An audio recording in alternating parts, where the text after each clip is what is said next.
Hey guys, it's Tim, and this is Wrestling Unlimited, as it's Monday, and that means tonight was Monday Night Raw. Now, I like tonight's Raw, I will say that. But unlike some weeks where the show feels quick or it feels long, I don't know, like, it didn't feel like a fast-paced show, but it didn't feel like a show that went super long yet. Maybe I'm on the other side of it, felt a little long, because I feel like that street fight was like a while ago. Like, it felt like from the time that street fight ended to the time, and maybe just because that street fight was early in the show, from the time the street fight ended to the time that the show actually ended, it just felt like a lot of almost nothing kind of happened. Like, stuff happened that seemed important, but it's like they tried to, and I want to get Luke's opinion on this. I feel like they tried to throw a lot of stuff at us at once that kind of got muddled and mixed up.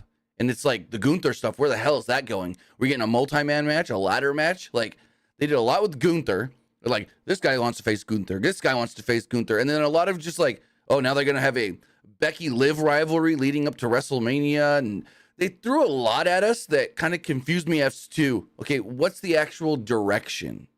So maybe that's why the show felt a little off to me. Like, it was a good show. I enjoyed watching it, but something just felt off with the amount of stuff they tried to do on one show. But we've got Luke with us over here. Luke, what do you think of tonight's Monday Night Raw?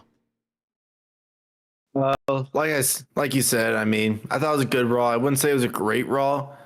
And yeah, I feel like all the stuff they're doing right now is I feel like they're just throwing too much at us at once. Like the whole Becky stuff, yeah, Becky's gonna face Rhea at Mania, but like the stuff that she's gonna do like before Mania, like who's she gonna feud with, Nia or Liv? I mean, it's just that they're like throwing so much at us at once that for people to do like before Mania, it's starting to get a little confusing. Right. So they got the Nia match with Becky next week, and then they have whatever they're gonna do with Liv. Honestly, I have a feeling Liv interrupts that match next week, and there's no actual finish. I have a feeling Liv is probably going to interfere. You know what they could do with that? Which is? They could have Liv interfere with that, and they could set up a tag match, Becky and Rhea versus Nia and Liv. Oh, I would not want to see Becky and Rhea together. No, no, no. I mean, I wouldn't either. What is this, Sasha Bianca all over again? I wouldn't want to see that. I can see it happening. I wouldn't want to see it. I see where you're coming from, and it does make sense. I just wouldn't want to see it, is my thing. That's the whole, I don't want to see it. So, we got, 7 weeks till WrestleMania? 1, 2, 3, 4, 5, 6. Yeah, 7 weeks till WrestleMania. So a lot of time to build stuff up. We know of like 10 matches.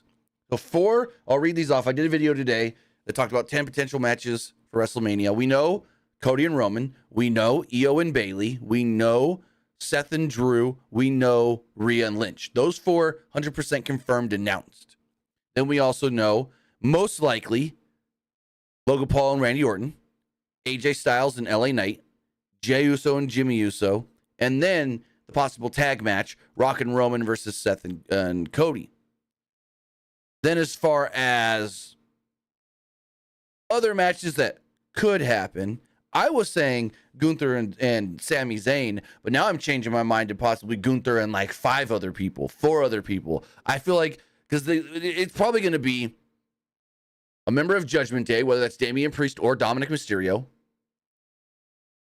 Chad Gable, Bronson Reed, Sami Zayn, maybe The Miz, because Gunther brought up The Miz today. And then, screw it, throw Ricochet in there. Gunther, there's 7. You do a ladder match or something for the Intercontinental Championship. And then you can have Gunther lose the belt but not actually get beat, if that makes any sense. But I think it could be Dom over Priest, because I think Priest and Finn will be defending the tag titles against the Awesome Truth. So, I mean, yeah. I do feel like they need to do like some sort of ladder match, and I have like no issue with like Gunther being in a ladder match. It just sucks because I really want Gunther to have like a singles match with someone at Mania. Right. And I thought him versus Sami at WrestleMania would have been great.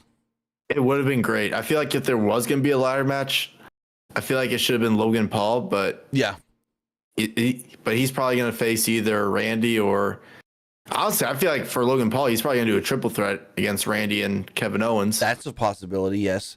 So I'm trying to think, when was the last time we got the big ladder match at WrestleMania? That wasn't Money in the Bank. That wasn't a Money in the... So WrestleMania 32? It was 32, the Intercontinental one. That's when I thought. Zack Ryder won. Yep, that's what I was thinking. That's the last time we've gotten a ladder match at WrestleMania. So we're kind of overdue.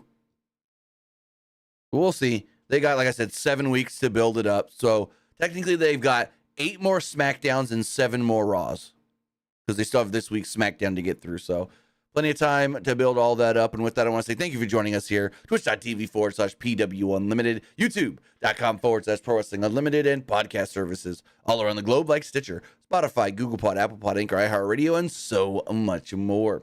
Remember, if you are watching live on Twitch, you can help us out a couple of different ways. You can either help us out by hitting that donate button down below or by donating Twitch bits in the live chat. Also, remember, if you're watching on Twitch, you can subscribe to the channel one of 2 different ways. You can either subscribe with a tiered subscription, or you can subscribe with Amazon Prime. Remember, if you have Amazon Prime, then you have Prime Gaming. Prime Gaming gives you a lot of cool things like free games, free stuff for games, and you always get 1 free subscription to any Twitch channel you want to subscribe to throughout the month. And I'd greatly appreciate it if you did right here, Pro Wrestling Unlimited. Also, remember to head over to YouTube and hit that subscribe button. That way you know when we post new videos, go live, or post to the community tab. Hit that join button to become a channel member. And remember, if you want to get your comment, question, or concern read live on the air, donate a super chat because, well, it highlights your comment, your question, and it also supports the channel very, very, very much. And finally, head over to the Epic Games Store. Head over to the Epic Games Store and buy something. Whether you're getting Nightingale, Skull and Bones, or Pacific Drive, maybe you're claiming the free game Super Meat Boy Forever, or you're getting into Fortnite because they've got Lady Gaga. You're going to want to use this code right here, PW Unlimited at checkout, and you will be supporting us at no extra cost. Again, remember, for all Epic Games and Epic Games Store purchases, use code PWU NLIMITED for all Epic Games and Epic Game Store purchases. So, Raw kicks off. They are in San Jose. Go for it. I'm actually going to cut you off here. Kid Vicious, I think, brought up a very good point that Twitch chat. Miz can't challenge for the Intercontinental title as long as Gunther is champion. That's an interesting one because Gunther is the one that said, who's going to be my next challenger? And he named all these names, and he was like, The Miz? He said The Miz tonight. And I feel like if it's a multi-man match, that could negate that rule, I guess you could say. If it's a multi-man match, they can kind of be like, well, no. He can't have any one-on-one matches for the title. But yeah, the only reason I even said Miz, because I thought about that too earlier. The only reason I said Miz was because Gunther said Miz. If Gunther wouldn't have said Miz, I wouldn't have said Miz. But as far as the show does go, they were in San Jose, California. I don't know why. Oh, no, next week they're going to be in San Antonio. That's why I got it mixed up. San Jose, California. Michael Cole said they were sold out with 13,491 people in attendance. They showed Drew McIntyre and Becky Lynch arriving at the building and then gave us a long video package recapping the Elimination Chamber. Out would then come Dominic Mysterio, who's in the ring, and got booed big time, like booed out the building. He introduced his mommy, called her the greatest women's champion of all time. Cole noted that Ripley's match against Lynch at WrestleMania will be the first time they've had a match in 4 years. Honestly, I don't even remember that last match. I thought this was going to be the first time they've had a singles match together. But he said first time in 4 years, and I go, when was the last one? I don't even know. So Ripley welcomes everybody to Monday Night Mommy, and the crowd cheered and chanted Mommy. Ripley said that she walked in and out of her home country as the champion. Nia Jax might have been her biggest threat yet, but despite being down under, Mommy's always on top. Out would then come Becky Lynch, Lynch congratulated Ripley. Ripley got to watch her family win a match. Ripley's family got to watch her win a big match in her home country. And now, well, they saw that, so they don't have to fly all the way back here to the United States to watch her lose at WrestleMania. Dom tried to speak, but Lynch cut him off and called him a dirty kumquat.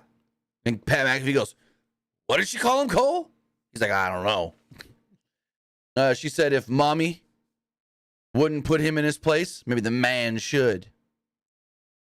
Lynch said that Ripley spent the year on top as the face of the company while being fed grapes by Dom.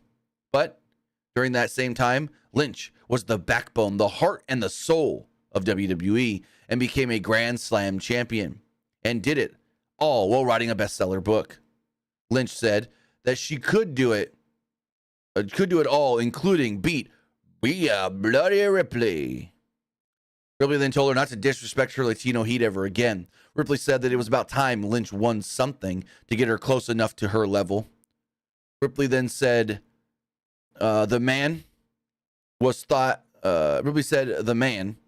thought, oh, okay, I wrote this weird, but I love this line from Rhea. She's like, a man always thinks that they're the backbone of everything, but a man is nothing without a greater woman behind them. And she goes, but I'm not behind you. I'm on top. Oh, that was a really good line from Rhea.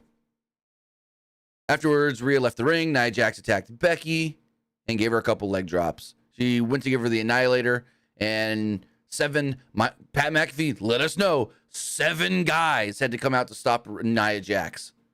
What did you think of this opening segment all the way through, from Dom coming out all the way to the end with them stopping Nia's attack? It was an effective segment, if I'm being completely honest. Like, at first, when this first segment first happened, I was like, oh, they're basically doing like a Nia and Becky feud before their match at Mania. So, right. Which is very effective for Becky because it gave her a big win against Nia to make her look strong against Rhea at Mania. Yeah, because think about it, Becky hasn't beat Nia, so I think eventually, like you said, she will beat Nia and just make her a tiny bit stronger. I mean, I feel like we all kind of know that Becky probably isn't going to beat Rhea at Mania. I mean, do you? I mean, I'm still 50-50 on it, if I'm going to be honest. I don't really know who wins. I think Rhea should win, but I would not put it against them to have Becky beat her. Rhea hit the full year mark as champion. Is it before Mania or after Mania? It would be April 2nd, the week before Mania. She won it at last year's Mania. Yeah, so I was thinking if it was after Mania, then Rhea's probably going to retain because they probably want her to hit that full year first. Yeah, no, it would be the week before. Ooh, that's still a tough one, though. I know. And that's why I'm like, I need to see the build. I need to see how this is built up before I can make a prediction. I think it's too early to predict on this one. Yeah, I mean, because if it's not Becky beating Rhea, then that's almost like, who's it going to be? Jade Cargill? Oh, Lord. No. That would be a big old oof. It would be too early for Jade, honestly. Yeah. Because I can't really think of anyone that could beat Rhea besides Becky. I mean, they kind of teased Liv. Yeah, but is Liv worthy enough though? I mean, kinda. Kind of, but okay, what does worthy really mean though? I don't know, like someone who's had a big enough build to where where the fans will be okay with it. I mean, the fans probably would be okay with it, but I think they need to build her up more since her return. Because right now we know. Here's the thing: we know Liv Morgan as the runner-up. She's been the runner-up in the Rumble. She's been the runner-up in Elimination Chamber. It's like she's the runner-up. So if they want her to beat Rhea for the belt, they got to build her up better. So, they need to do a vignette of Liv saying, "I'm tired of being the runner-up. I need to be first." So she kind of did that already on the bump. She said that people don't take her serious. She needs more respect, and she's going to go on her revenge tour. She did that on the bump. Yeah. So Jackie Redmond interviewed Nia Jax in the back. Jax said that there was no way Lynch should be going to WrestleMania after Jax beat her, quote, clean. Jax said that Liv Morgan would get 10 times worse than what Lynch got earlier. So, I mean, honestly, what they should do is Becky beats Rhea, and then Nia. Don't have Becky beat Nia before Mania. Have like Liv get involved in it, no DQ or no contest or whatever.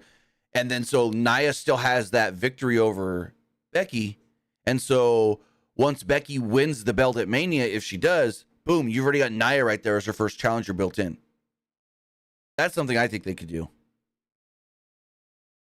Because Nia already has that win over Becky. So if Becky doesn't get her win back yet before Mania and then wins the belt, then that next Monday on Raw, you can have Becky out there celebrating and Nia going, hold on. I beat you clean. I made you bleed, and I could do it again. How about you put the title on the line? So, moving forward, we had Shinsuke Nakamura versus Sami Zayn. This match went long. They got like about 15 minutes. Like I expected the street fight to go long. That went almost 20 minutes, but I didn't expect this one to go almost just as long. But yeah, this match got a lot of time. And as Zayn entered the ring, go to commercial break. So we come back, and there's a Nakamura entrance. Match starts, and they go to break like a minute into the match, and I'm like, what? Because it was like Sam. So I kind of did this a little bit out of order. It was like I think it was Sammy came out, break, Nia interview, Nakamura came out, match starts. Minute later, they go into a break. We come back and Zayn hit a moonsault off the barricade. Before the break, Zayn hit the moonsault off the barricade. When we come back, Zayn came in with the Michinoku driver for a 2, but Nakamura dropped him on the apron, which led to the match's second break of the night about 8 minutes in. Literally, they came back from break and were only there for 2.5 minutes, if that. Really weird. A lot of this match, it went 15 minutes just about, and a good portion of it was during commercial. So they came back, and they're halfway through this match already. I'm like, geez, this is a lot of commercial breaks early. Sammy hit a blue thunder bomb, got a near fall. Nakamura blocked a haluva kick with a knee strike and hit a Kinshasa off the middle ropes for a close 2. Nakamura then hit another knee strike to the back of the head of Sami Zayn while outside the ring. Zayn then barely beat the 10 count, but Nakamura nailed him with a running knee for a 2 after Zayn got his feet on the ropes. Zayn sidestepped another strike and hit a haluva kick to the back of Nakamura's head. Zayn hit one more haluva kick and pinned him to pick up the victory. So, for what we saw, solid match.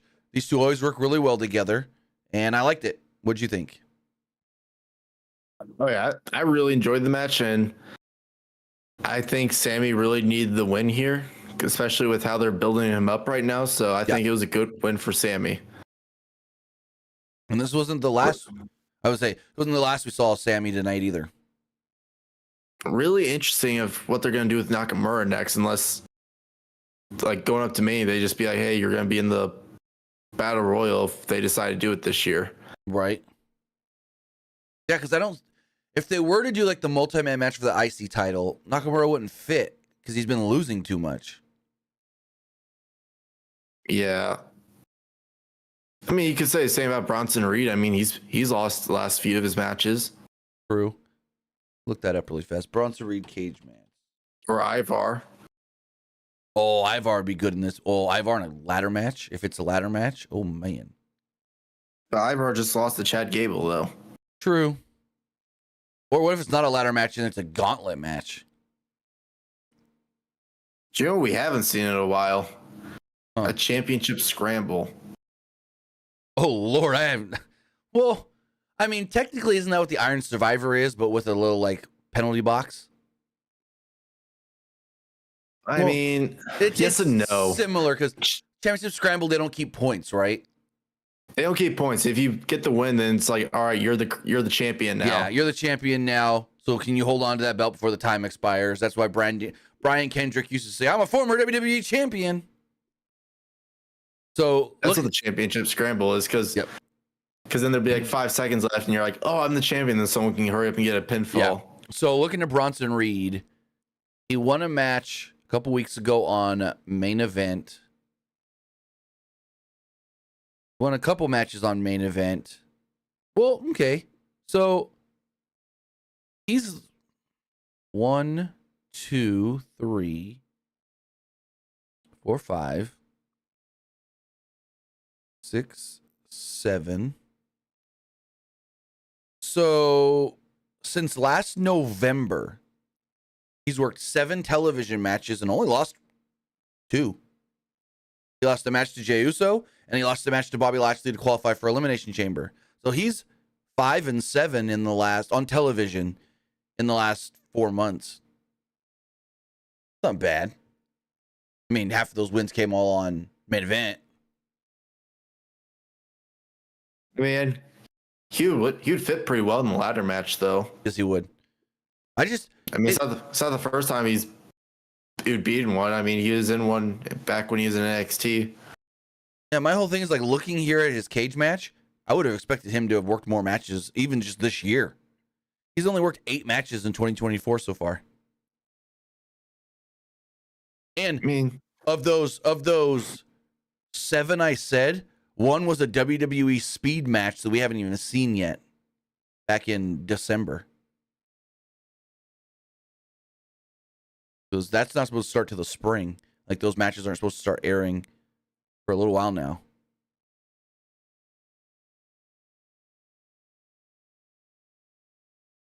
So, moving forward, they did a video package recapping.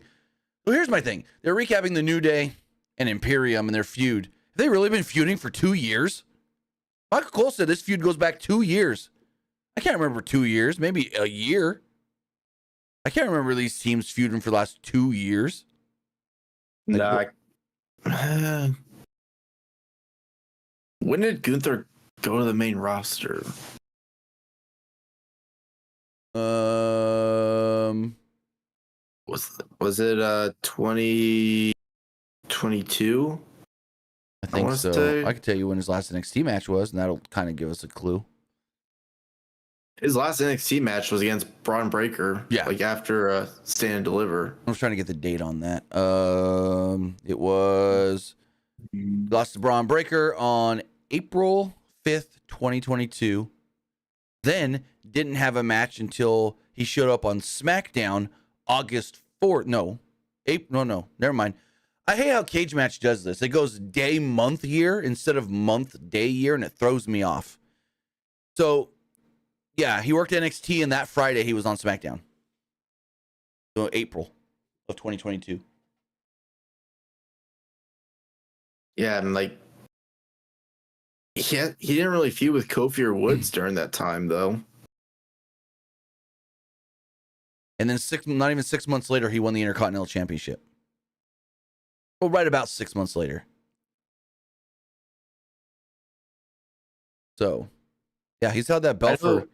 If he can, I'm pretty sure. Go for it. I know later that year, like they were kind of feuding with the New Day back when the New Day were NXT Tag Champs. True, because it says right here. Let me see. Oh, no, it wasn't 6 months later. Again, Cage Match screws me up. It was 3 months later when he won the Intercontinental Championship. No. 2 months after his debut on SmackDown, he won the IC title. He came in April, and by June, he was Intercontinental Champion. But, yeah, so I'm trying to see when they started feuding with the New Day. Yeah, it would have been last year, not 2022. That I can see, at least.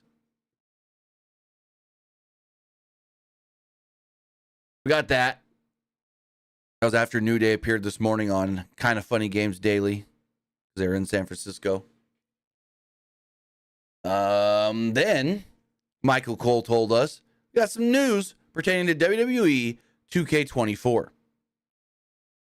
He stated that tomorrow we will learn everybody who's going to be in the DLC, the season pass. But that's not what happened. We learned tonight. Because as soon as Michael Cole made this announcement, 2K put the post up and made it public. So we all know. So I'm like, oh, somebody either hit that early, or Michael Cole just got his information wrong. But we did learn that guys like Diamond Dallas Page, Pat McAfee, Nia Jax, and CM Punk will all be part of the DLC for WWE 2K24. And I'm going to read the whole thing right here. I'm going to pull it up right here as far as the DLC does go, and the what's the word I'm looking for? Season pass. Okay, why is the link not working? I had a link and now it's gone. Give me 2 seconds. 2K24. They tweeted it on Twitter, so I could find it there.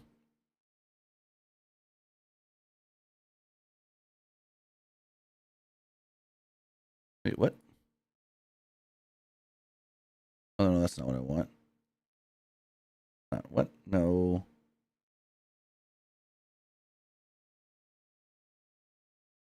Oh, that's not it either. That's someone's random. Okay. Here we go. Now I've got it. Season pass. Everybody included in the WWE 2K24 season pass. I'm going to pull it up on the screen. Some of these names surprised me. Some of these names really did surprise me.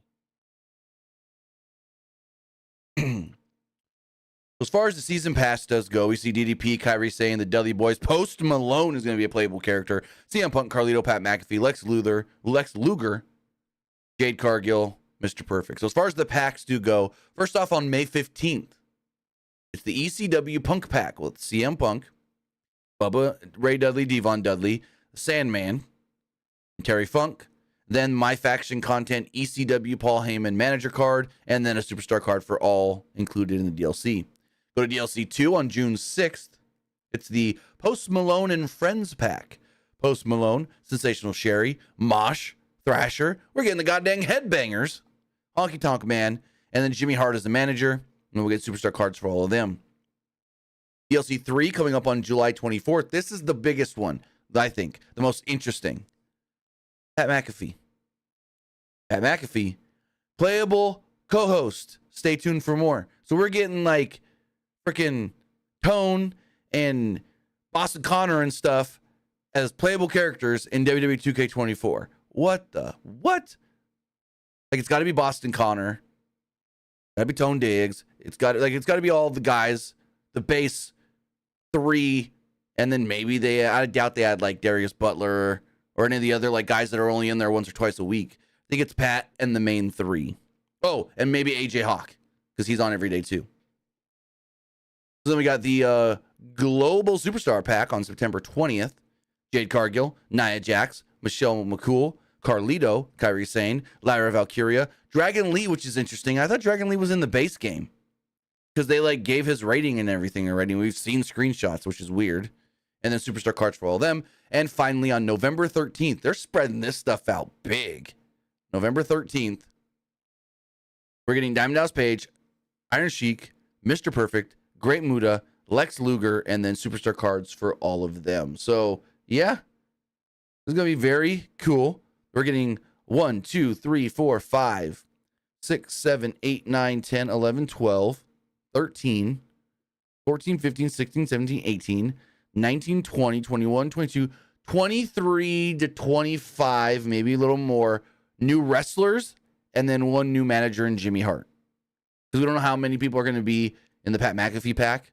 So with not adding them and just Pat, it's 23.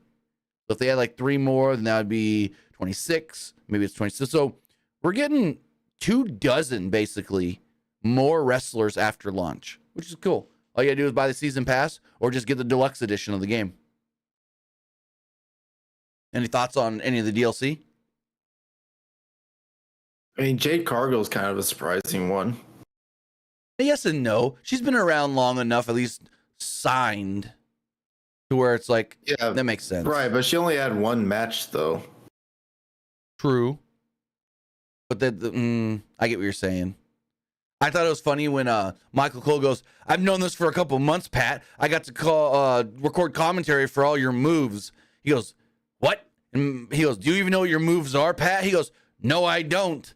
And then later on, when they were doing the street fight and they were talking about the ratings, Michael Cole goes, hey, Pat, do you know what your rating in the game's going to be? He goes, nope, but I'm probably going to suck. I better not be higher rating than anybody else that's better than me.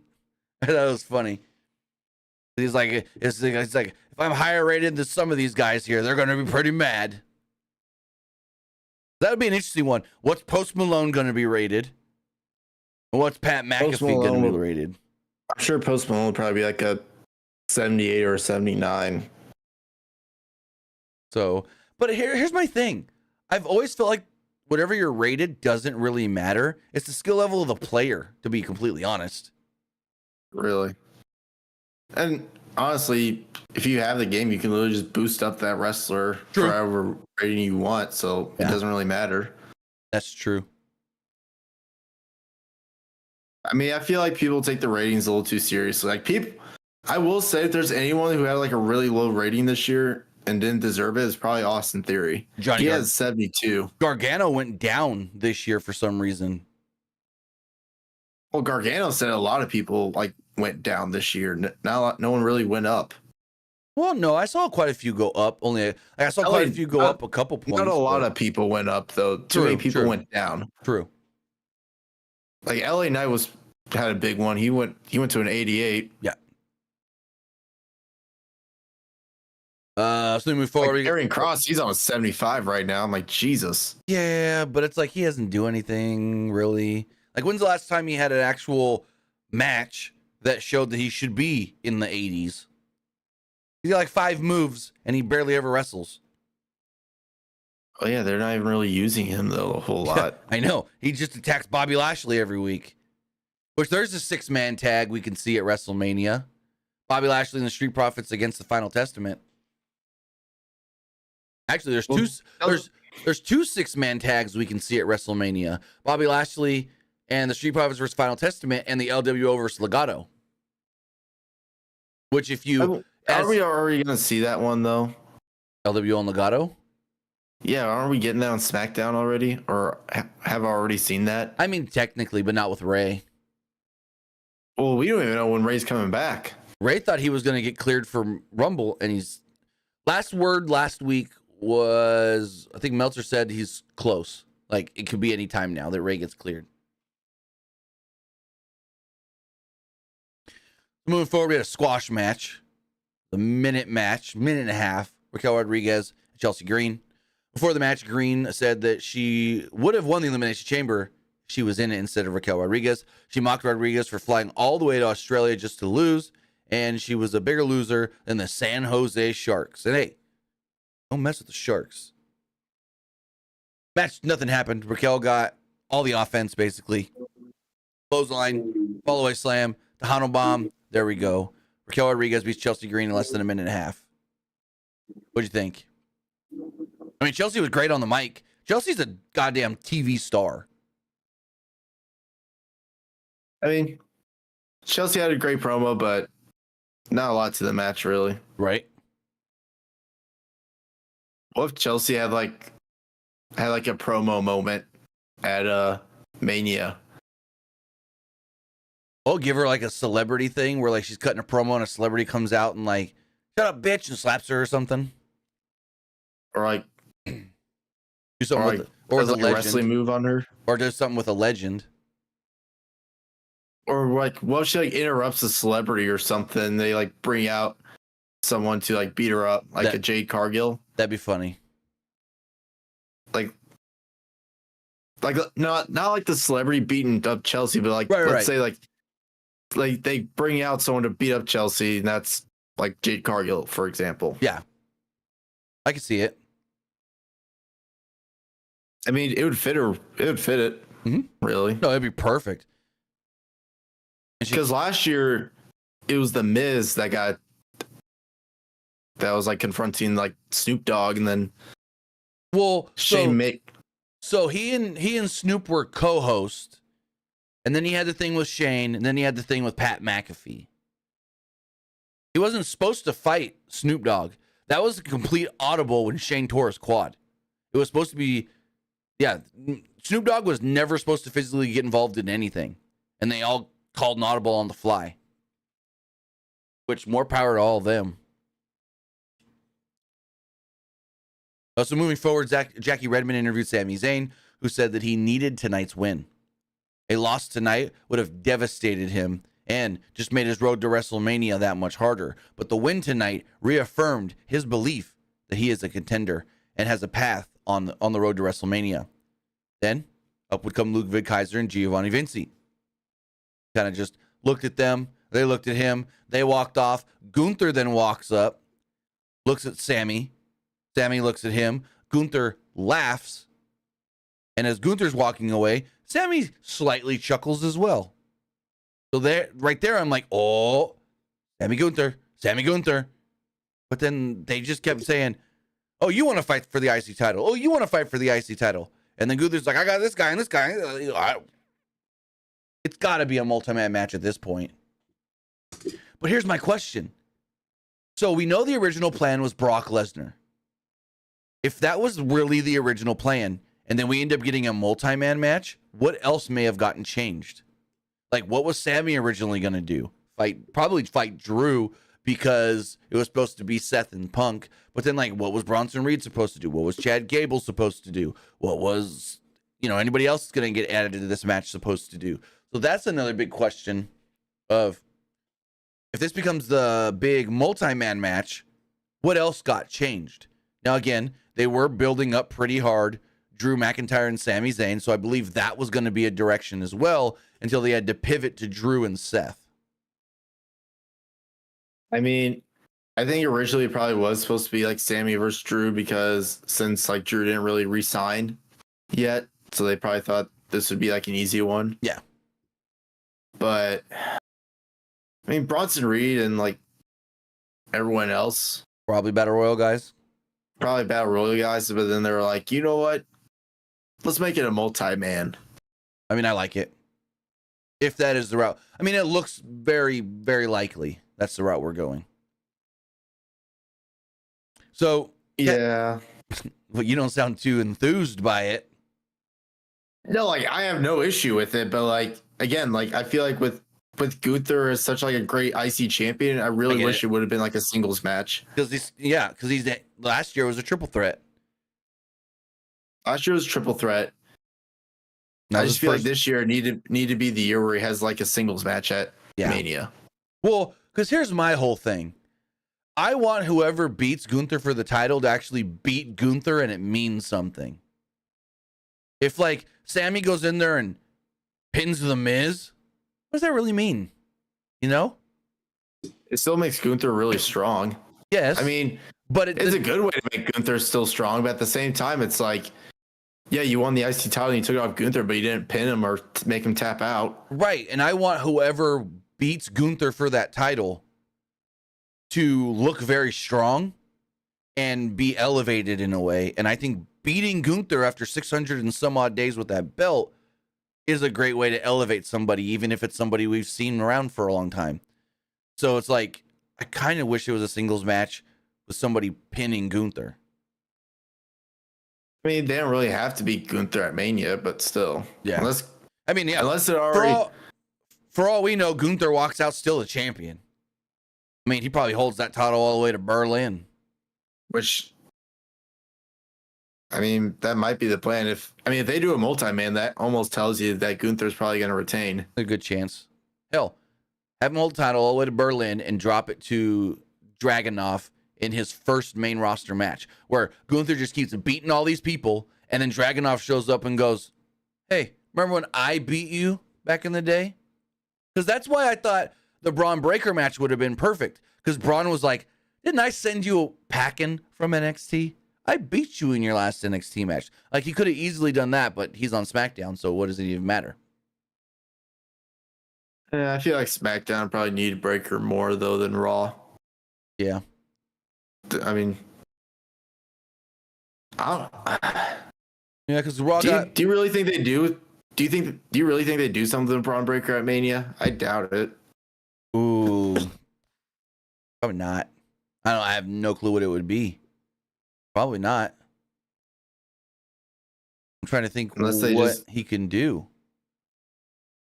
I could see him winning the Battle Royal.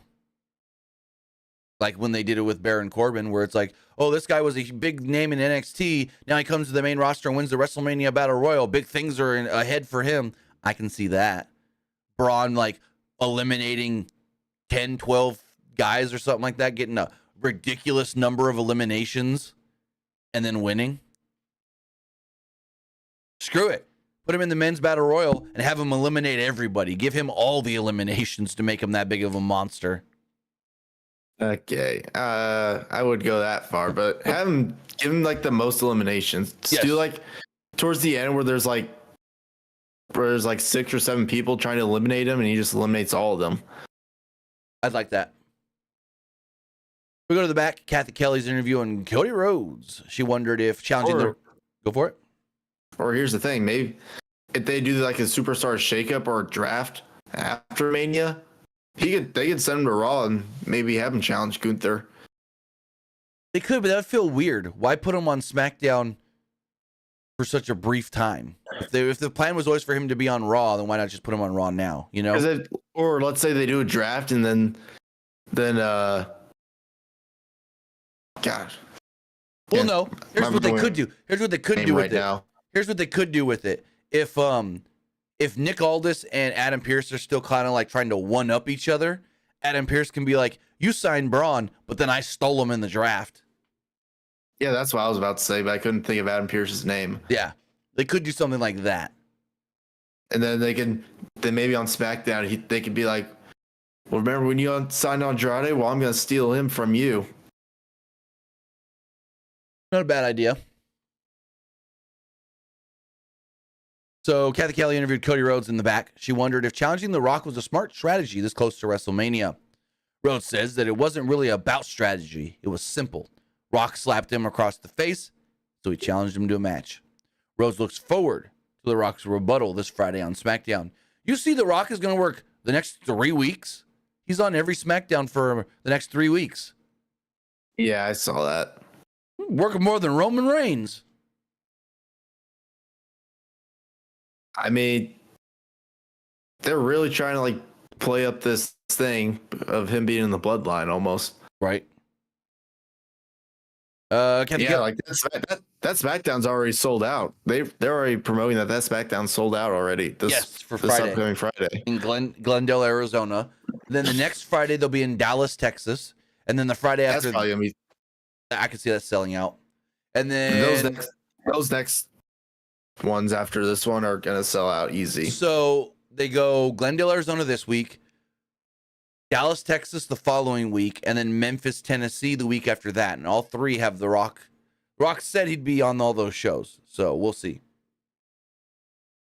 At least teased that he would be on those shows. Didn't right out say I will be at every single one, but did say SmackDown and the Bloodline will be in these cities the next 3 weeks, and insinuated he would be there as well. And I think Michael Cole even said on Raw he's going to be at the next couple upcoming shows. Kathy Kelly then interviewed Grayson Waller. Rhodes liked Waller enough. Rhodes liked Waller enough and said that Waller. Oh no, I wrote this way wrong. She asked Cody about Grayson Waller. I wrote that wrong. Rhodes liked Waller enough and said that he's good, but he's got a little too much.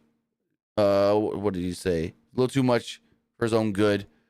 He says first appearance on Monday Night Raw is going to be in the main event of Monday Night Raw, and so he should be thanking Cody for that one.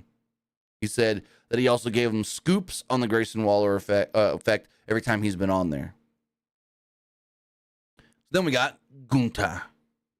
Imperium entered the ring, and Gunther admitted that Jey Uso almost beat him last week. He's like, Jey did come close to beating me. I will admit that. He said, I felt the Intercontinental title slipping away from my hands for the first time ever. But he got lucky, and nobody's perfect. But I am very, very close to it. Gunther said that he's been working hard for more than 600 days to be the Intercontinental Champion and bring prestige back to the title. He wondered who his opponent's going to be at WrestleMania. Gunther says, I don't live under a rock. I see what people are saying. Sami Zayn, Chad Gable, The Miz, maybe even R-Truth. Truth got a good pop. Chad Gable also got a good pop as well. Gunther he was about to say something else, and then Judgment Day interrupts. Damian Priest gets in the ring with the rest of Judgment Day and says they don't sweat Gunther or Imperium. He said, we're the ones that run this place, and you guys are just second to the Judgment Day. Judgment Day then ran the table at Elimination Chamber, and they planned on doing the same at WrestleMania. They said they need to add more gold to their stable, including the Intercontinental Championship. Gunther wondered, well, who's going to challenge me, Finn Balor or the one with the big head? And Dominic would step up to Gunther. Gunther laughed. The crowd booed. Dom said that the title belonged on them. Gunther then shoved Dom. Priest was about to go after Gunther, and the Judgment Day held Priest back. So this is weird, because if they're going to be defending the tag titles, which they haven't officially announced, but we would assume, they're going to defend the tag titles at WrestleMania, why tease Gunther and Priest so hard? They're going to do it before WrestleMania?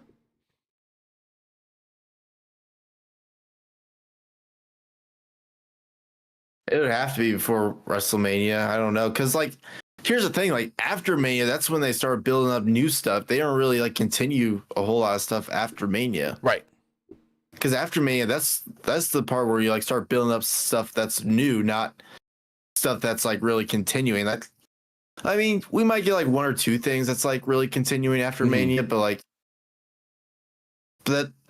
after Mania, that's, like, new stuff. I'd say this has to be before Mania. Same. So then we saw, go for it. Or unless, what if like they're setting up maybe like a multi-man tag where like Priest and Finn are defending against multiple tag teams? Oh, so Imperium ends up in that match? Yeah, I can see that. Where you got let's say they're, so you can do, you got Judgment Day, Imperium, the New Day, DIY. Yeah, well, see, how many teams are you really going to add? Because I can name a bunch of teams that I would like to see in this. Do you like? And you also got to think they're but think about this too. They're the undisputed champions. They're not just the Raw champions. You got to think SmackDown teams as well. So do you just have them? What I would do is, no, you wouldn't do this because you just did this. Because I was thinking do the two showcase matches like they did last year, and then have. It's tough. I don't know what they do with the tag titles. I still think it's Awesome Truth, though. But what were you going to say? I was thinking maybe you could do like 2 teams from Raw and 2 teams from SmackDown, like Judgment Day and like Imperium. How do you do 5 teams? You only have 4. No, like four Judgment corners. Day is just like one of those teams, though. Like they're one of the Raw teams. Okay, they're one of the Raw teams. Gotcha. So what? You would go them and DIY? Well, no. See, I want Awesome Truth in this though. we got like them and DIY, and then what? Pretty Deadly, and who else is on SmackDown? Pete Dunne and Tyler Bate. But they just lost the tag title match. Would they get another one this quickly? Street Profits. Not if they're in the 6-man. That's potentially gonna happen. I mean, Grayson Waller and Austin Theory. Yeah, you could do that. I'm looking on the SmackDown roster right now.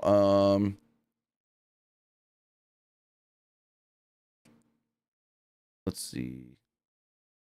Gallus and Anderson are doing NXT right now. Interesting, they still have Pat listed on the SmackDown roster.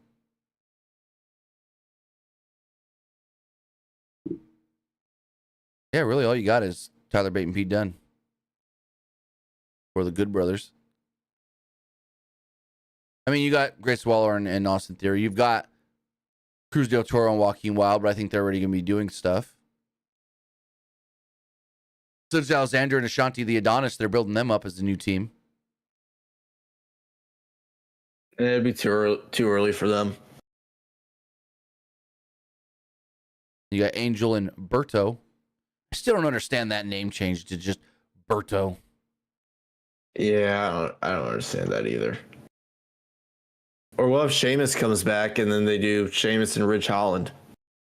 I wouldn't hate it. I wouldn't love it either, though. Apparently, people think Sheamus is going to AEW.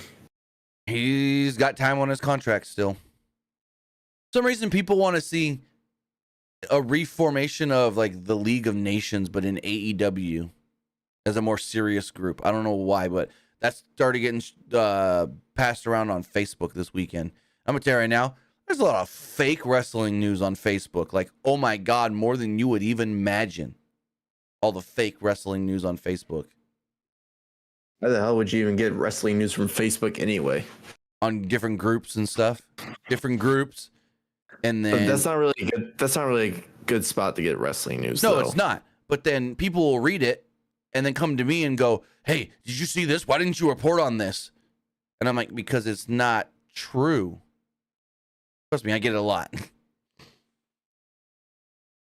Like, don't even get me started on the fucking Ryback stuff from today. That dumb motherfucker. I don't know if you saw any of that. I don't even want to listen to it. No, I'll tell you off here because I ain't even gonna dignify it with any kind of breath. It's not even worth it. Stupid as fucking shit. I'm gonna say it right here. That's all I'm gonna say about it. If you're creating content or writing articles for your website based on what Ryback said about Triple H or John Cena and their allegations, then you're just as much of a piece of shit as Ryback. I'm gonna say it right now. If you're making content or writing articles about what Ryback said, you're just as bad as he is. And we know nobody believes Ryback for the most part. You're just looking for clicks and yeah, fuck off. No. So we see Rhea Ripley concerned for like the first time in forever. She walks up to Dom and's like, Dom, what are you, Gunther? Really? Gunther? He's like, don't worry about it. And then she walks off and Finn's like, you may want to go smooth that over there, old Dom. And he's like, okay. And he goes to walk off and he bumps into Andrade. So Andrade's there and he says, I got to go talk to Adam Pearce about my first opponent. And Dom's like, oh, okay. So we getting Dom and Andrade? I'd like that. That's actually a pretty good idea, honestly. Right? Like, is that going to be Andrade's like first match on Raw since he left? That's what I'm thinking. They teased it. Ooh, there's another name to put in the multi-man match at Mania. Andrade. Yep. So then we get the street fight. This match was awesome. I loved this match. So the New Day come out. They're wearing jeans and San Jose Shark jerseys. Custom San Jose Shark jerseys. Kofi's got the number 42. Woods has got double zeros. Don't know what the numbers mean to them, but hey, their names are on the back of them too, which is really cool. The New Day hit dives early on as we go to a break. They fought back. We come back and they're just up in the crowd already. And they go, oh, that escalated quickly. So New Day brought out a table. But they really didn't get to do anything with it. Kaiser then teased the table. And I knew exactly what this was because he's done it before. You pull the table out, the crowd pops, and you put the table right back under the ring. Such an amazing heel spot right now in wrestling. Tease the table and say, oh, no, you want it? You're not getting it. It's such an easy heat spot. Instead, though, he grabs chairs and Imperium drop kicks the chair right into like the face, chin, chest area of Xavier Woods, who was draped in the corner. Kingston at one point nailed Imperium with a high cross before body slamming Kaiser on Da Vinci. Kingston then tried to grab a table, but Imperium brought him back into the ring with a double suplex. Kingston dropped Kaiser with a knee strike, but Vinci dropped him with a clothesline. Vinci hit Woods repeatedly with the kendo stick, and then we go to another break. We come back. Kingston had taken Pat McAfee's chair and threw it at the face of Ludwig Kaiser. Vinci was also sent into the steel steps. Kingston and Woods then took turns hitting Kaiser with the kendo stick. And then Woods did the smack Kofi and said, get the tables! And so the crowd chanted, get the tables. They went nuts when Kofi brought out a table. Kofi then placed Vinci on the table. Woods climbed to the top rope. Remember, the table's on the outside. Woods then climbed to the top rope and did an elbow drop off the top, through the table. Huge pop, made a very loud noise as well when he went through this table. Like that was, oh man, table broke in like 4 different spots. They throw him into the ring. They go for the pin. 1, 2. Kaiser pulls out the ref. Yeah, they let us know, hey, it's no DQ, so that's technically legal. Kingston then hit a suicide dive, which drew a "This is awesome" chant from the crowd. Vincey then shoved Kingston off the top, and he went through a table on the outside. Kofi hit hard and barely landed on the table. Back in the ring, they hit Woods in the head with a baking sheet. Basically, Vincey was sitting on the apron. Woods reached over the top rope to grab him, and he grabbed the baking sheet and went plop, hit Woods right in the face. Kaiser then grabbed Woods and threw him face first into a chair, wedged into the corner, rolled him up, grabbed the jeans. 1, 2, 3. Imperium actually picks up the victory here on Monday Night Raw. I thought this street fight was great. I thought it was so entertaining. My favorite thing on the show. What'd you think? Oh yeah, this was easily the best match of the night. Yes. 100%. And I honestly thought Imperium getting the win was probably the best move here because the New Day, they're one of those teams where if you beat them, it's not really going to affect them that much. So I feel like Imperium just needed the win more. So I see Imperium win this, and the first thing in my head is like, they need them tag titles. Like, they need the tag titles. They would look, how awesome would it be if Gunther's got the Intercontinental Championship and they have the tag titles? Yeah, like they honestly really need it at this point because ever since they've been on the main roster, they've looked like two guys where they just take a bunch of losses as a tag team, and then but yet Gunther's kind of like carrying them right now. Well, and that's all because of the stuff they were doing with Vincey, where they're like, Vincey's not good enough. Is Vincey good enough to be in this group? Well, put tag titles on them. They're all good enough. I think Imperium needs the tag titles before Gunther drops the IC title. Yeah. And it just makes it hard. It makes it hard to do that when you have Imperium or New Day holding both belts. Like, you need to split those tag titles up and put a Raw belt on Raw and a SmackDown belts on SmackDown. They need to do that after Mania, honestly. Yeah. If they do like the draft after Mania, then like whatever team the champions are, whatever show like the champions are on, then on the other show they could be like, now this show you guys don't have tag titles, so no, we're gonna give you guys. I know the exact way to do it, and this would actually. Awesome Truth wins the belts. Truth then gets confused why he has 2 titles, and then when he shows up on Raw with only the red belt, Miz can be like, Truth, where's your other title? He goes, what do you mean? We're on Raw. I got the red belt. I gave old Nick Pierce, or because he messes their names up or whatever. Nick Aldis. I gave Nick Aldis his belt back. So that's on SmackDown now. And it's Truth split the belts up because he got confused on why he had 2 different titles. There you go. And then Miz is like, no, we got both. And then Miz gets told by like Nick Aldis, oh, Truth already vacated those. You guys only got the Raw titles. I mean, it'd be wacky and dumb, but it'd be wacky and dumb in a way that makes sense because it's Truth. I mean, that would actually be kind of funny, honestly. It would. He could be like, what? We're on the red show. We need the red belts. Why do we need the blue ones? Or if he gets really confused and accidentally gives the Raw titles to SmackDown and keeps the SmackDown title. I don't know. But regardless, I think that would be a funny way to split them up. Truth just gets confused why he's got to have 2 belts. And so he just says, here you go. You can keep this one. Moving forward, and Pierce was on the phone with Bronson Reed. And he congratulated him about baby. And then weirdly, I don't know what he was talking about, because like, oh yeah, I get that question a lot. So I'm maybe asking about the Intercontinental Championship. I don't know.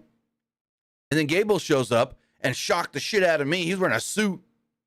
No tie, but still. I was like, what? Why the hell is Gable wearing a suit? But Gable said he wants to face Gunther. Not just for the Intercontinental Championship, because there's a more pressing reason. Gable said he's a father, and he wants to avenge his daughter who Gunther made cry. Gable said he came so close to beating Gunther, But that's not what has haunted him. What haunted him is his daughter being reduced to tears. Gunther laughed at her misery and called him a bad father. To anyone else, this is just a championship match. But to him, it's more. Pierce is like, I get it. I fully understand. So yeah, I really think they're setting up a multi-man match for the IC title at WrestleMania. Bronson Reed, Sami Zayn, Chad Gable, and possibly others. What do you think of the Gable spot? I mean, I had no issue with Gable wearing a suit. Made him look more professional. This is weird because he never does. So it threw me off guard. It's different, but I didn't really get thrown off by it. Like, would you much rather have more jumpsuit instead? Well, no, he could just come back in there in his T-shirt and singlet like he normally wears walking around. I don't know. Work out, some gym shorts and a shirt. I don't know. It's just weird because he's never. When's the last time we seen Chad Gable in a suit? I don't think ever. Maybe once, twice. Not that I can remember. I think Hall of Fame ceremony. That's what I was thinking too, but that don't count. It doesn't, but. So then we got Shayna Baszler and Zoe Stark taking on Indy Hartwell and Candice LeRae. They were mad that they didn't get a title shot at Elimination Chamber, but the other two did. They then told Asuka and Kairi Sane to pay attention to tonight because they are going to make their opponents tap out. And then do the same to Asuka and Kairi. This match went 3 minutes, not even 3 minutes actually.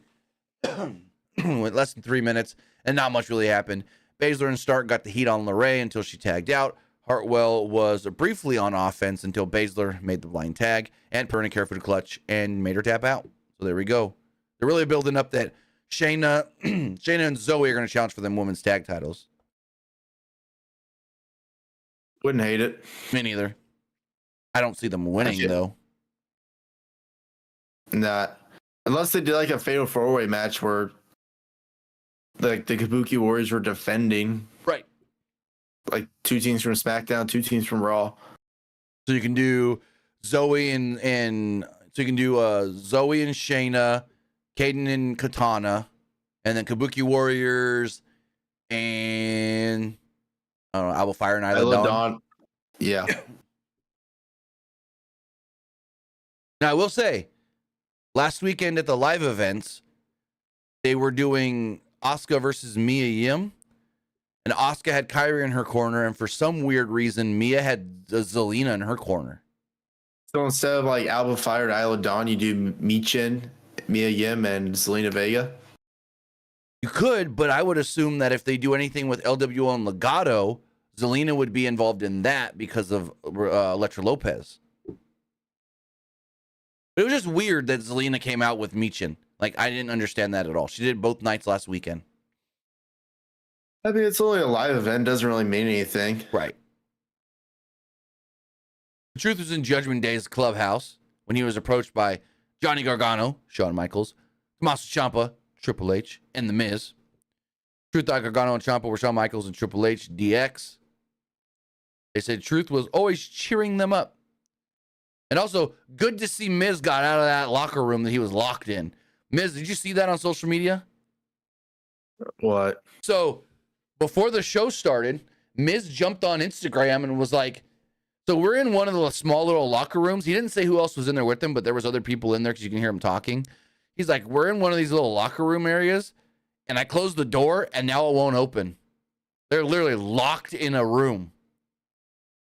He's like, try the knob. We don't have a screwdriver to try and pop the hinges off or anything. He's like, we're literally locked in here, and we don't know if we're going to get out before the show starts. That's nuts. Yeah. So he got out, as we saw here, unless this was filmed earlier and he's still locked in there. I don't know. But they said that Truth's always cheering them up. And so they're going to cheer him up, and they're going to help him get revenge against Judgment Day. And then basically Truth was like, that's great. And we're Regeneration X because we're going to regenerate or something like that. And so, yeah. Regeneration X. Break it down. I'm still kind of upset that like they haven't really like done like a Degeneration X intro on TV yet. Well, no. With like Champ so I think now that they've got the name, they can do it from here. Like I would have liked to see it last week; it would have been funny. But now you got the name, you got to do it now. Hell, do it. Re-record the DX music, but say Regeneration, and just have Samantha Irving do it. Just have her sing it. Regeneration X. That'd be so funny.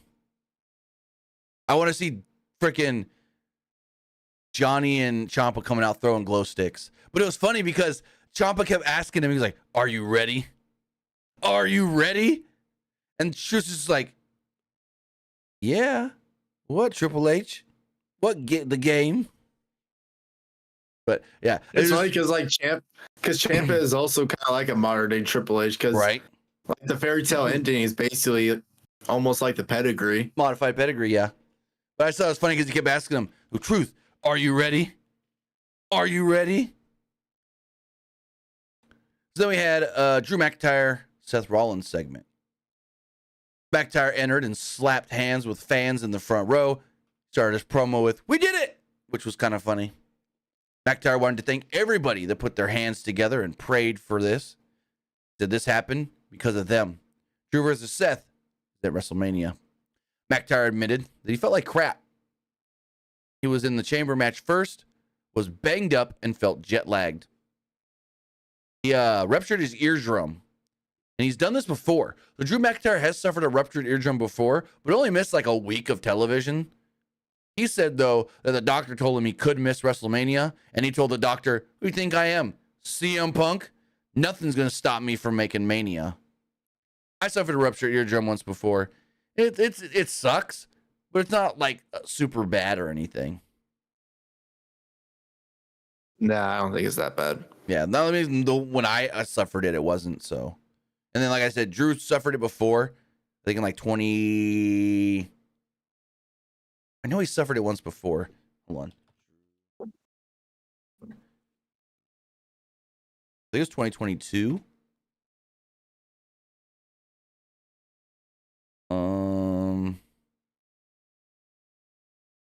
I think it was 2022. He suffered a ruptured eardrum before. Yeah, December of 2022.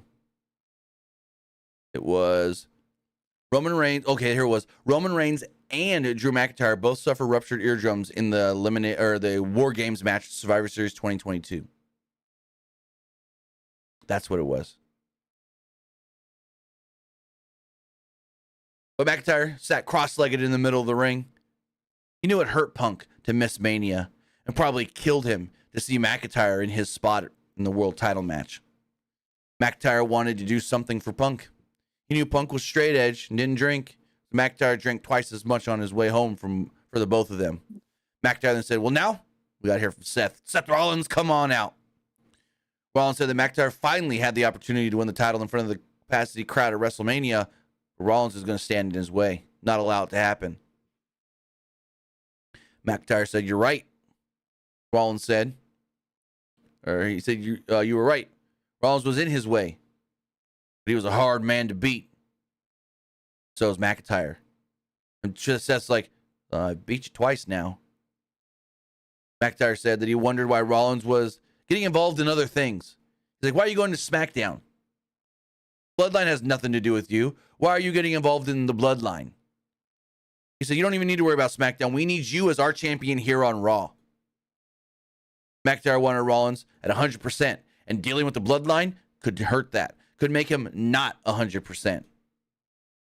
He even said something about, what? He said, "Even if SmackDown was there on fire, I wouldn't even waste my piss to put it out," or something like that. I'm like, what the fuck? McIntyre then urged Rollins not to push the Bloodline because we all know what happens when you get involved with them. He said that they're going to have a hell of a match at WrestleMania. And then what? The Bloodline's going to interfere because they're mad at Seth. He's like, "And if they do, I don't care. I'll use that to my advantage." Rollins then told McIntyre respectfully Some risks were needed to be taken, and they were worth it. Rollins has already thought about everything McIntyre just said. Rollins said that his knee may not be 100%, but his back. And his back might give out, and the bloodline could make it easy for McIntyre and Mania. Maybe McIntyre was right, but maybe he was wrong. Rollins repeated that there are some risks with doing all of this. He's been a little selfish in his career, he said, and in his life. He thought that the goal at the end of the road would fill the void, but every time he got there, he felt empty inside. He said it wasn't until Rollins had his daughter that he realized not everything was about him. The world title was bigger than him and Drew, and so was the bloodline and taking them down. Rollins says that it doesn't matter if he or McIntyre were the champion, because if they didn't take down the bloodline, it was just a matter of time before they would be going for the world title as well. They could secure the future of this industry if they ripped it apart, the bloodline that is.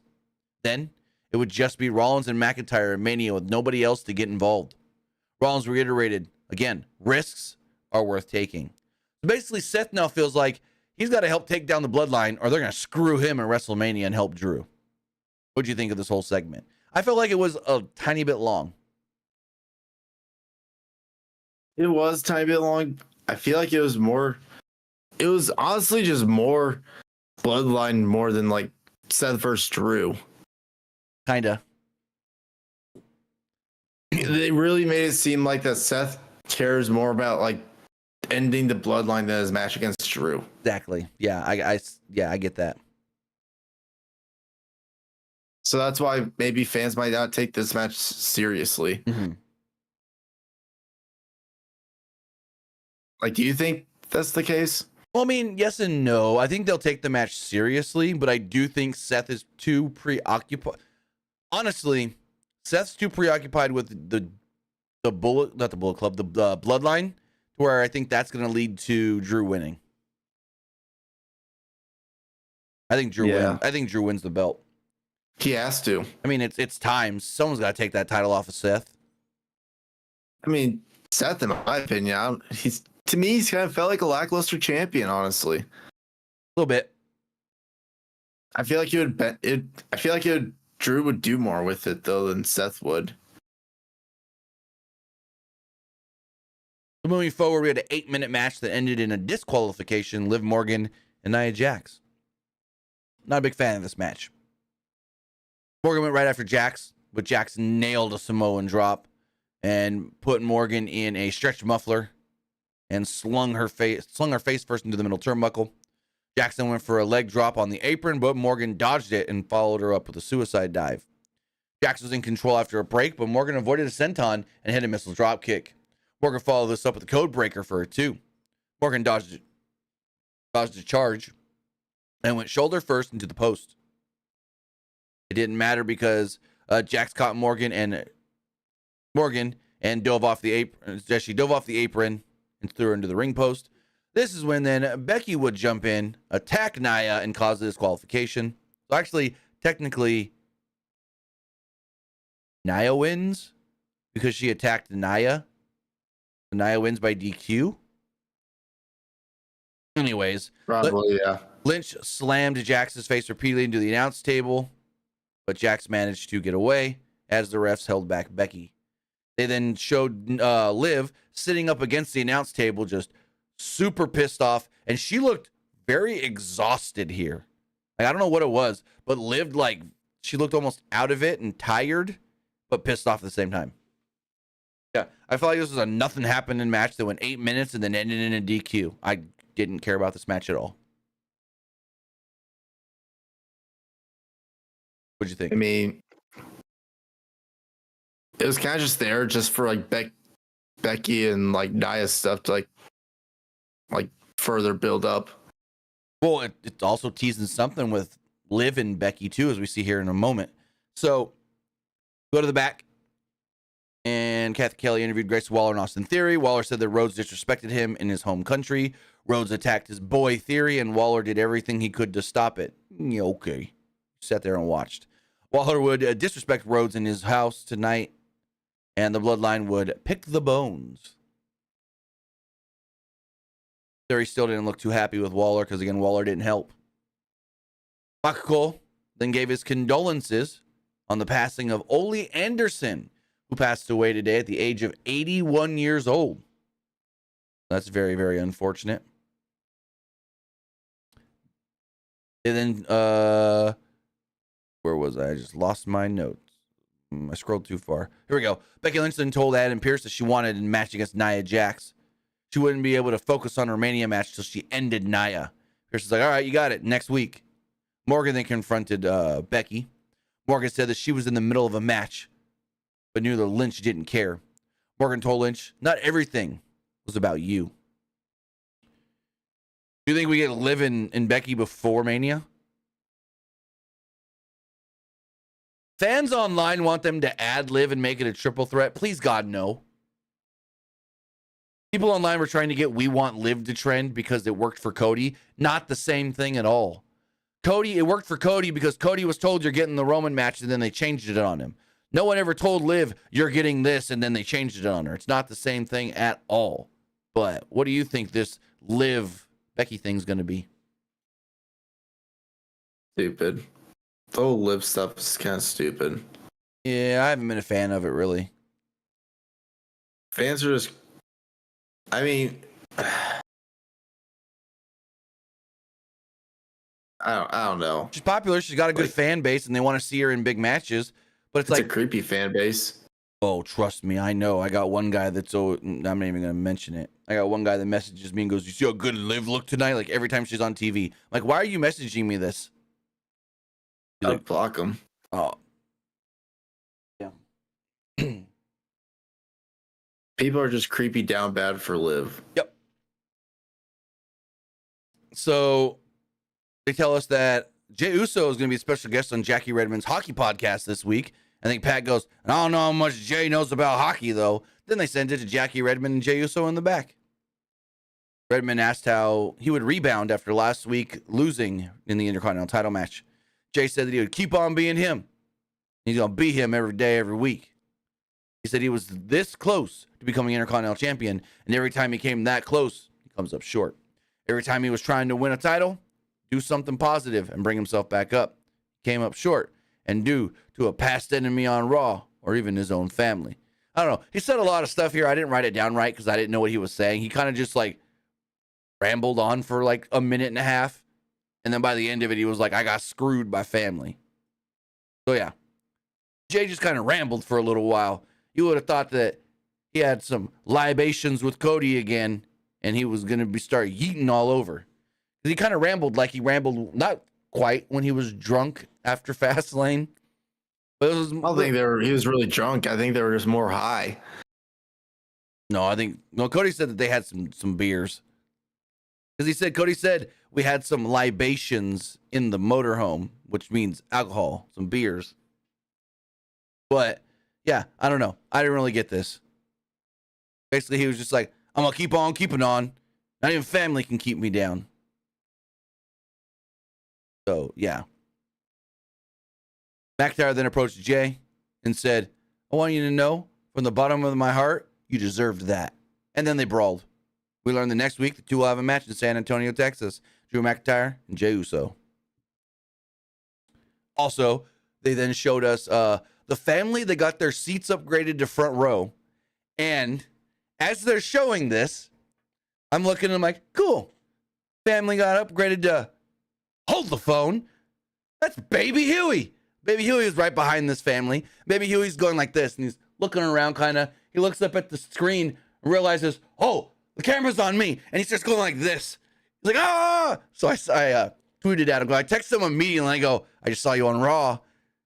And he's like, yeah, I realized the camera was on me. And he's like, oh, yeah, I saw it. So I tweeted him a screenshot of himself. And I was like, I got the moment when you weren't paying attention. Then you realized the camera was on you. And then you were like, yeah. Because I got the whole where he's just like, huh? Oh! Like, yeah, it was great. Freaking Baby Huey. He's awesome. They got a shot of him in the crowd. Not on purpose or anything, but I just thought it was cool. Then we go to our main event. Cody Rhodes, Grayson Waller. And this match started kind of early, and I'm like, okay, this isn't it. There's going to be more after this match. And then I look on Twitter, and I didn't notice this, but everyone's like, Paul Heyman was in the background during the Grayson Waller-Austin Theory interview. And Paul Heyman had tweeted like an hour before that, he was headed to do some business. So Michael Cole, during this match with Cody and Grayson Waller, tell us, the internet's abuzz right now, Pat. Apparently, Paul Heyman's here. So they're like, we'll have more after the break. And so we come back from the break, and Michael Cole's like, I can confirm Paul Heyman is here in the building tonight in San Jose, Texas, but we don't know why.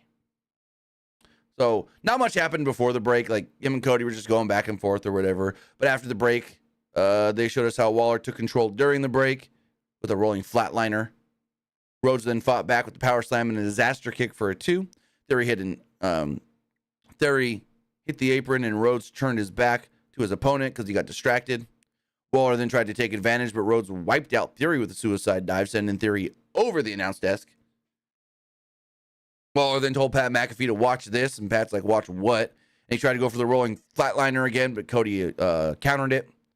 Cody turned it into... Basically, Cody took advantage, hit the Cody cutter, hit the crossroads, and picked up the victory. Cody beats Grayson Waller. Like, who did not expect that? Everybody expected that. It was honestly an quick, easy win for Cody, if you really think about it. Yeah, easy 8-minute match. Super simple. So Cody's music plays. He's celebrating, and then we hear, my name is Paul Heyman. Okay, I mean, during the match, Michael Cole kept saying, we just got to report that Paul Heyman is here. Paul Heyman's here. Then after the match was over, everyone was like, all right, Paul Heyman's going to come out. Oh, yeah, it was obvious. So Heyman comes out. I mean, it was a surprise for the live crowd, though, because they're not hearing commentary. True. Very true. And how many for us at home? And how many are actually following social media during the show while they're there? Not a lot. Yeah.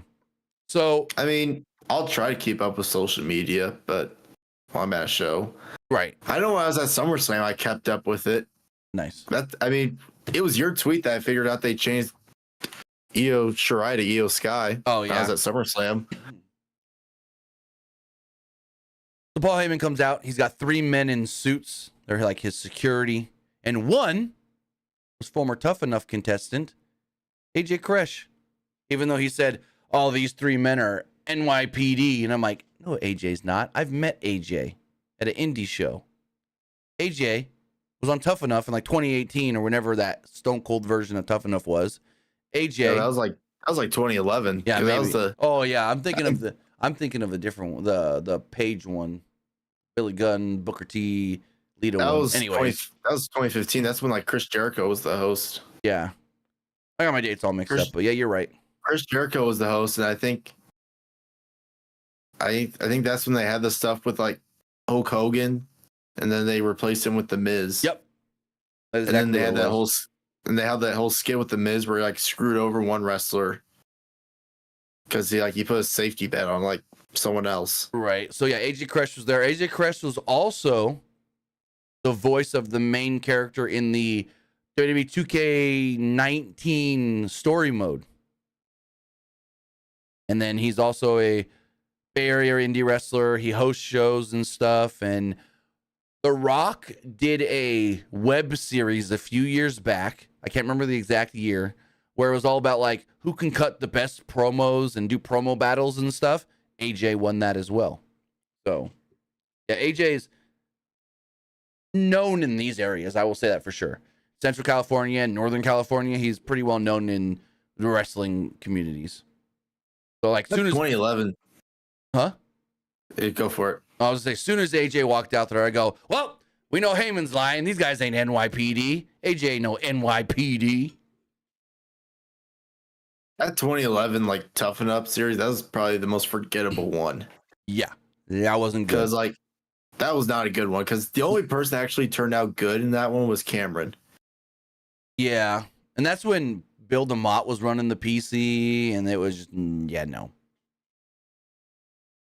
They had like someone named Big Andy win. He didn't even like have a match on the main roster. Or well, that's like when you look at the last Tough Enough.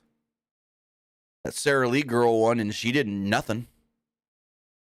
Well, yeah, because the people who win, they never do anything.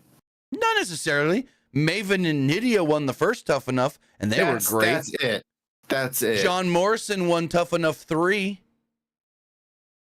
And look at him. But I'm talking about the modern era, though. Oh, well, yeah. They've been... So, in 2004, they had the $1 Million Tough Enough that Miz came in second, and Daniel Puder won and did nothing. Didn't he have cancer? Daniel Puder? Or one winner had cancer, though. Yeah, that wasn't Daniel Puder. Daniel Puder was a former UFC fighter that ended up winning Tough Enough because he was a former UFC fighter, so people knew who he was. And Miz was the big star from that. It was Miz and Ryback who became big stars off of that Tough Enough. Can't remember if anybody else. Miz was the biggest beneficiary of all the Tough Enough. Well, yeah, Miz and Morrison were the two biggest to come out of Tough Enough. In my opinion, Miz and Morrison were the two biggest to come out of any season of Tough Enough. Maven did okay. Nydia did pretty well for herself. Sonya Deville, Mandy, Rose. They did really well. I'm trying to think of the older days. I know the second Tough Enough was won by Jackie Gata and I always forget her real name, but she was Shaniqua with the Bashams. That's who won the second Tough Enough. Josh Matthews was in the first Tough Enough. He's done pretty well for himself in wrestling. But yeah, I would say Miz and Morrison probably were the biggest names to ever come out of Tough Enough. They should do another Tough Enough if I'm going to be honest. I would watch it. There was Matt Capotelli. Oh, yeah. He was the one that had cancer. Yeah, he never made it out of developmental, and that's when they were still doing, I think OVW was still developmental. But yeah, he never made it out of developmental, and yeah. Because he was diagnosed with cancer, I believe. Yep. As soon as you said the name, I knew exactly what you were talking about. Yeah, because he was someone that WWE thought that they were going to turn into a big star. Mm-hmm. And season 5, that was Andy Levine. That's the Stone Cold one that AJ Crush was on. Andy Levine. Yeah, that was a Big Andy. Most forgettable one. Yeah. Then the last one, that was Josh Bradley. Yeah, because... Oh, yeah, you're right. I forgot the male winner of that one. They had him and they had Big Z. Yeah, ZZ that went nowhere. Because apparently I was told that they had him training at the PC and he just wasn't getting it. That's what I was told. They're like, he's charismatic, but he just ain't picking it up in the ring. That's what I was told. Yeah, all throughout Tough Enough, which I know it's probably doesn't mean anything because I'm sure it's a lot scripted. But I know throughout that series, I remember watching that people were saying how lazy he was. Yeah. And then, I know the last season had Velveteen Dream as well, but yeah, see where that went.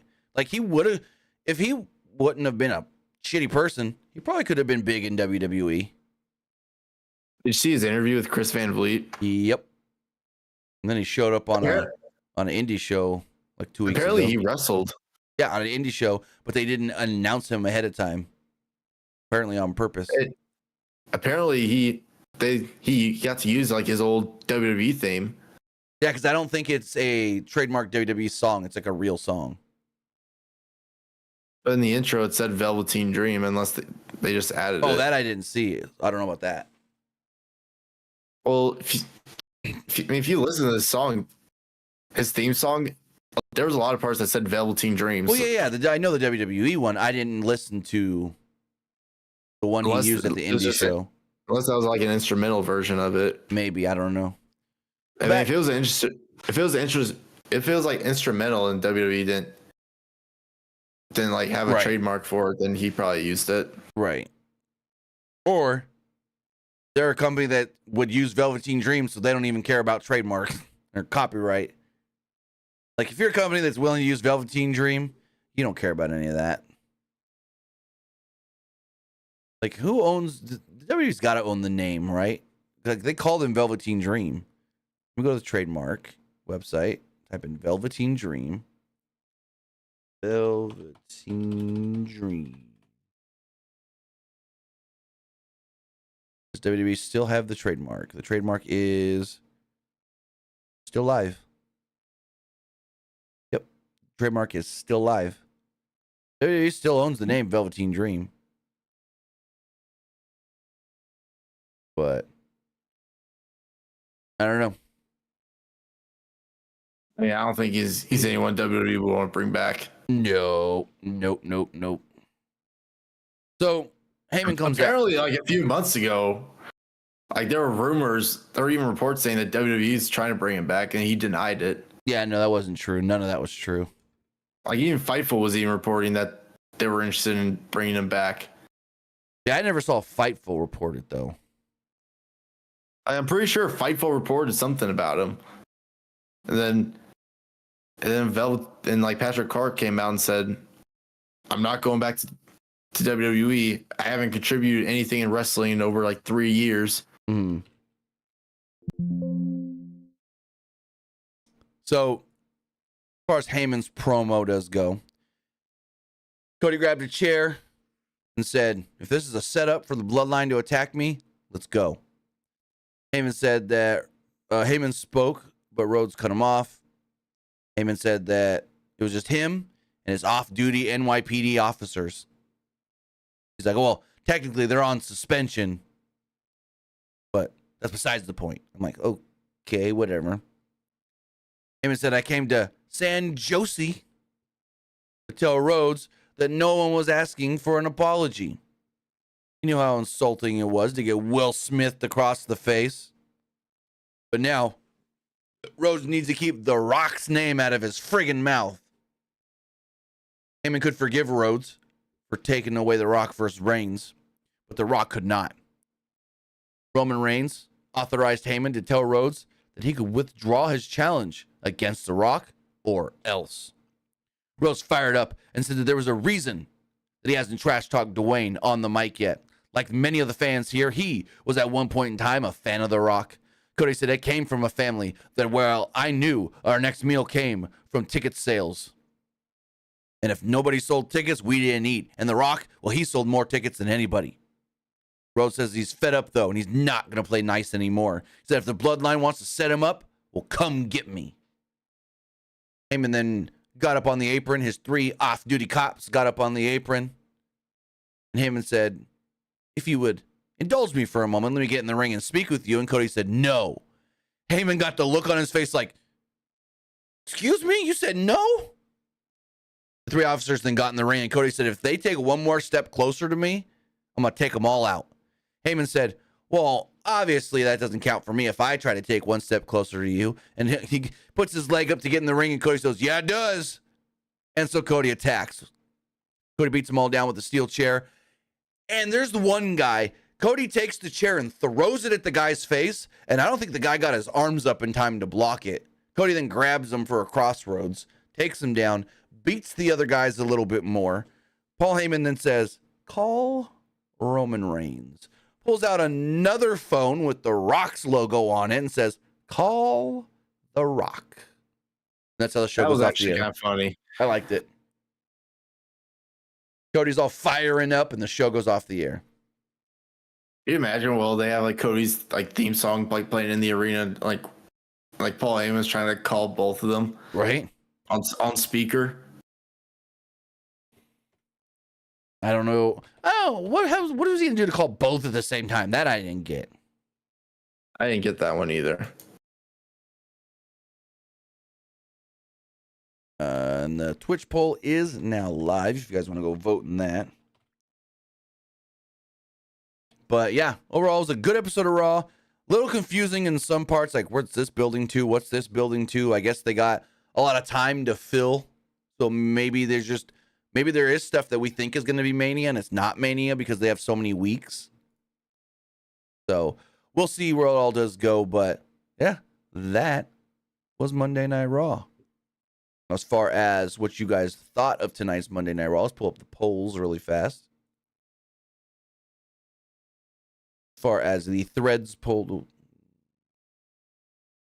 didn't go. I've been having issues with threads not wanting to post stuff all day. I've been trying to post on threads, and like half the time it like logs me out or doesn't want to post what I tried to post. So no threads poll.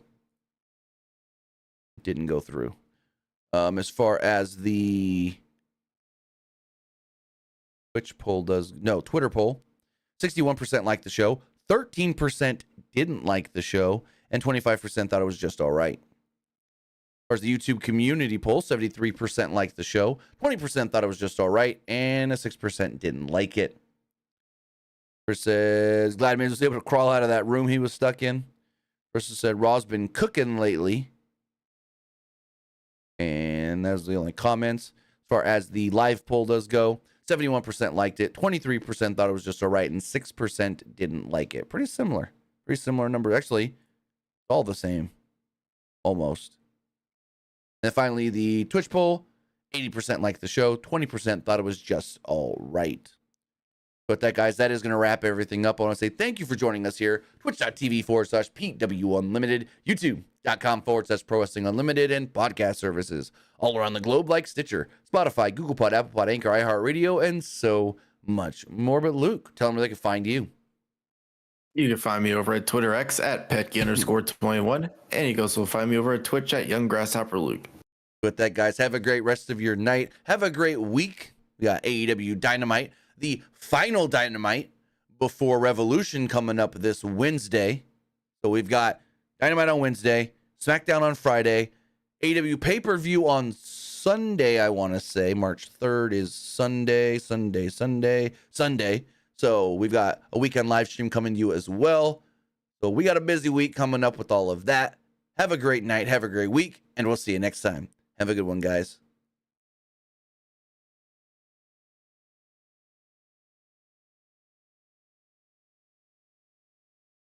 All right. If you're still